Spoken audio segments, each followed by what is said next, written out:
Okay, hopefully you can see this. I'm in a small confined area, so I'm trying to do this so I'm not gonna, so I'm gonna be able to show you without me kind of getting in your way. I'm hoping I'm not gonna be in your way too much, okay?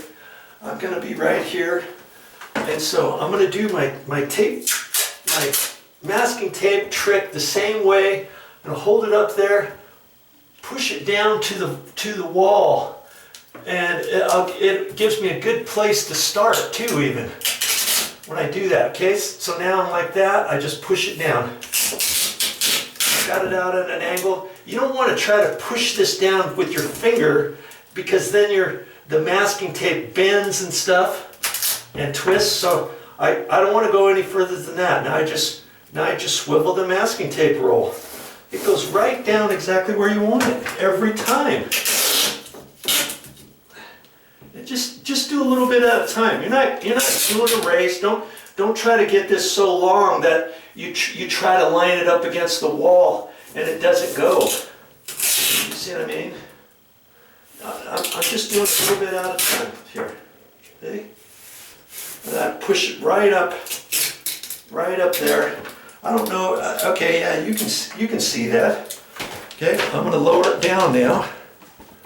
Down next to here. I think you can see what I'm doing. I'll just get this out of the way. I haven't even taken these cover plates off yet because I'm just concerned about the ceiling right now and painting this door casing right here and this edge right here. I want it straight, the paint up against the wall. And this is a good way to do it. Okay.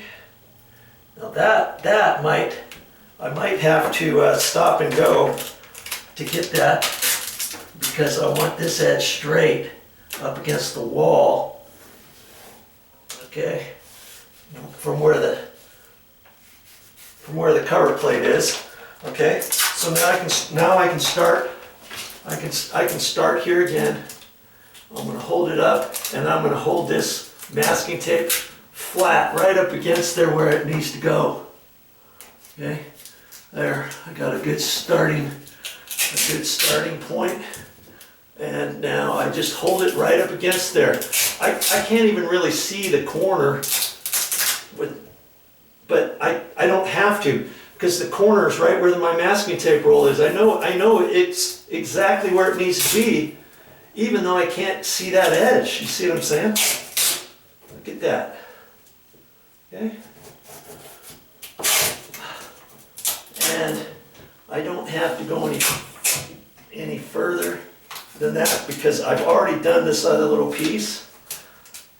Let's see, trust me, if you try to do one little piece at a time and hold it up there and get it exact, it just never seems to work. Now, right here, I'm just going to put another little piece down here, just because I want to get this edge, and it seems as though I want to get it done right.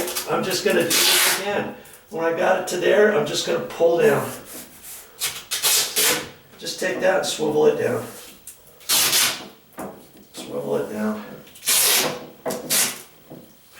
It's a good way to do your masking tape. Trust me. You try that, and whenever you can do it that way from now on, you will. You will. It's nice and straight. There's no kinks in it. I know it's right up tight to the edge of my casing. And yeah, could I have cut that in around there with the cut-in brush? Yeah, I could, and I would have to be really super careful as I did it, and knowing that if I got a little bit on the wall, I'm going to cut in the wall at the last. But hey, this is going to let me do it perfectly. In fact, if I didn't have a cut-in paintbrush, I could use any regular paintbrush for that, and it would look like I used a cut-in paintbrush with an angle on it and all that kind of stuff. You see what I'm saying? So even though I didn't use the blue masking tape because I didn't have enough, I used regular masking tape. It'll be fine, and I'll show you how to cut this ceiling in here in a minute. But isn't that a nice way to put that masking tape on, and how I put it on nice and straight there? Even if your ceiling's got a couple dips or bows or something, as long as you don't pull your masking tape roll out too far and just push your masking tape roll up to the top and roll it in, you know your masking tape is virtually going to be as straight as you could ever put it up at all. Okay, now granted, over here I didn't do that. As you can see, I put up one little piece, one little piece, one little piece, all the way along there, because I was having a hard time getting that, because I didn't have a flat surface, see, and so I wanted to get that top edge first, so I felt I needed to do it by hand, one little piece lined up the next piece to that and that and that and that, because it was a grout line and the grout kind of dipped in just a hair. You know, flat ceilings, yes, I'll try as best I can using it off of the roll, just like I showed you, without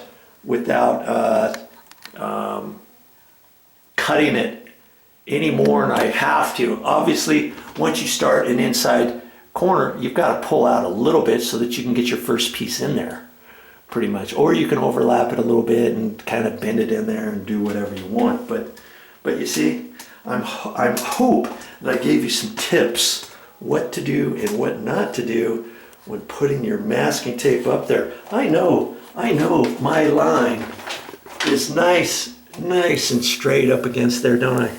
Even though I couldn't even see what I was doing for the most part, I got that baby nice and straight.